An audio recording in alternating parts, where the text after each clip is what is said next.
አንድ ቀን ቦሌ አካባቢ ለስራ ኢንተርቪው ሄጄ ሰዓት እስኪደርስ መድኃኔዓለም ቤተክርስቲያን ገብቼ ቁጭ አልኩ። ቦሌ አካባቢ የሚራመደው ሰው ሁሉ ጸዳ ያለ ነው።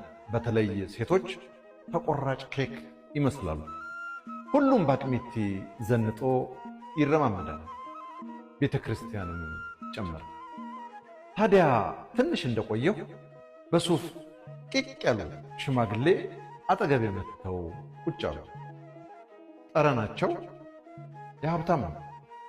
ምን ያደርጋል፣ ገና ከመቀመጣቸው ግን እጃቸውን አፋቸው ላይ ጭነው ማልቀስ ጀመሩ።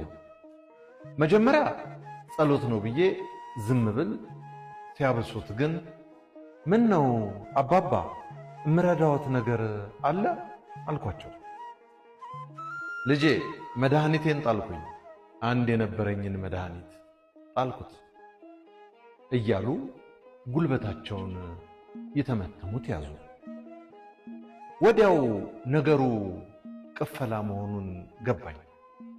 የቦሌ ሰው ደግሞ ሲለምንም ዘንጦ ነው ብዬ ከ50 ብሬ ላይ 20 ብር ቀንሼ አባባ እንኩ ያለኝ ይሄ ነው፣ ሌላ ቦታ ደግሞ ጠይቁ ብያቸው ልነሳ ስል እኔ የጣልኩት መድኃኒት እንኳን በ20 ብር ሙሉ ንብረቴን ብሸጠው አይገዛም አሉ።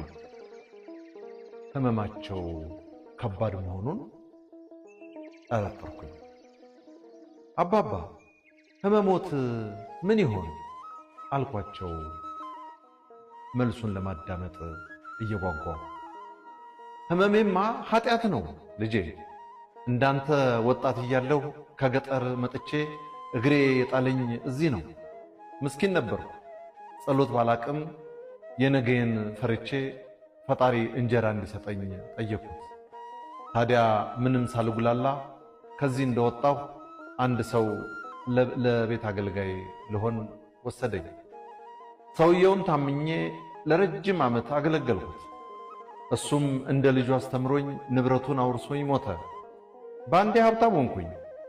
የሚያሳዝነው ግን ኪሴ ሲሞላ የለመንኩትን ጌታ ረሳሁት። ብዙ ብር፣ ንብረት፣ ሀብት ባፈራ አንዲት ደስታ ግን አልሰጠኝም። ስንት ዓመት ሸሽቼ ዛሬ ብመጣ ከፋኝ። መድኃኒቴን፣ የህመሜን ማስታገሻ፣ ትላንትናዬን ያሻገረኝ መድኃኒቴን መጣሌ አሸማቀቀኝ።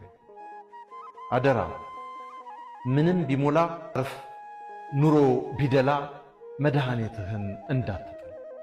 መድኃኒቱን የጣለ በሽተኛ ሞቱን በገዛ እጁ ያቀርባል። እዚህ ምድር ሁላችንም በሽተኞች ነን፣ በኃጢአት ታመናል። የሚያሳዝነው ግን መድኃኒታችንንም ጥለናል። ልጄ አደራ እንደኔ መድኃኒትህን እንዳትጥል፣ እንደኔ በስተርጅና ጸጸት ይገልሃል አለ። አባባ ገረሙኝ። ደሞ አንድ ነገር አስተማሩኝ። እግዚአብሔር ጋር ማርፈድ የለም። አሁንም መድኃኒታችንን እንፈልገው።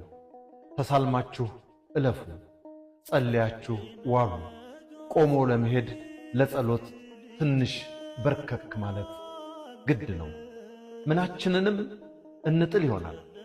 መድኃኒታችንን ያነሳንን አምላክ ከመጣል ግን ይሰውረን።